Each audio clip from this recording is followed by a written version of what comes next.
মানুষের অনেক বেশি অসহায় লাগে কখন জানেন? যখন নিজের চোখের পানি নিজেকেই মুছতে হয়। এমনকি আপনাকে দেখবে অনেকেই যে আপনি অনেক বেশি কান্না করতেছেন কিন্তু কেউই আসবে না আপনার চোখের পানিটা মুছাইতে। এর থেকে কষ্টকর জিনিস, এর থেকে দুর্ভাগ্যকর জিনিস আমার মনে হয় পৃথিবীতে নেই।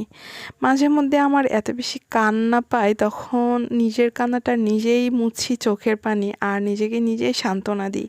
তারপরে আবার পরিবার পরিজনের জন্য মন খুলে হাসি। আসলে কি আর করব বলেন, আমাদের মতো মানুষ, আমাদের না আছে ভালো কিছু, না আছে খারাপ কিছু। নিজেকে নিজেই সান্ত্বনা দিতে হবে, নিজেকে নিজে হাসি খুশি রাখতে হবে। আমার ভয়ঙ্কর অতীতের কথা মনে উঠলে আমার এত বেশি কান্না পায়, বুকটা মনে হয় ফেটে যায়।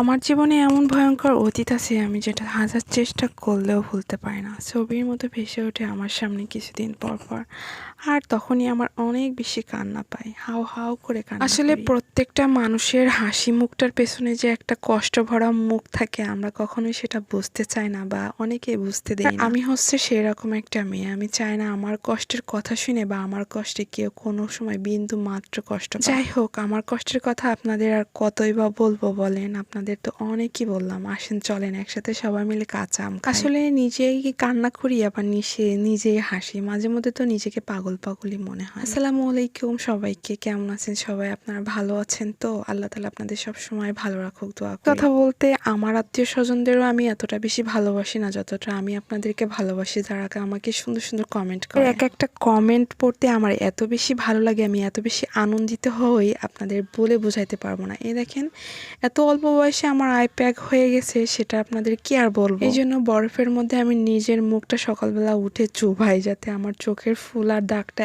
একটু কমে, আর মুখও যদি ফুলে থাকে তাহলেও কমে যায়। আপনাদের যদি চোখ মুখ ফুলে থাকে তাহলে আপনারা কিন্তু রোজ সকালে বরফের মধ্যে এভাবে নিজের মুখটা চুবিয়ে রাখতে পারেন, অনেক বেশি ফ্রেশিং কাজ করে। আমি জীবনে এত বেশি কান্না করেছি, সেটা আপনারা যদি আমার সামনে থেকে না দেখতেন তাহলে বিশ্বাসই করবেন না। আর এই অতিরিক্ত কান্না করার জন্য আমার মাথা এবং চোখে অনেক বেশি প্রবলেম হয়ে গেছে, সে কারণে আমার চোখটা অনেক ফুলে গেছে এবং এই ফোলাটা আমি হয়তো বা দিন দিন বাড়বে, কমবে না। এত কষ্ট সহ্য করার পরেও আমি কখনো কাউকে কোনো দোষ দিই না, আমি সবসময় নিজের ভাগ্যের উপর এই দোষ দিই এবং ছেড়ে দিই যে না, ভাগ্য যেটা থাকে সেটাই হবে। আসলে আল্লাহর সব থেকে প্রিয় মানুষটা যেই মানুষ, সেই মানুষকে আল্লাহ সবসময় পরীক্ষা করেন একটু বেশি।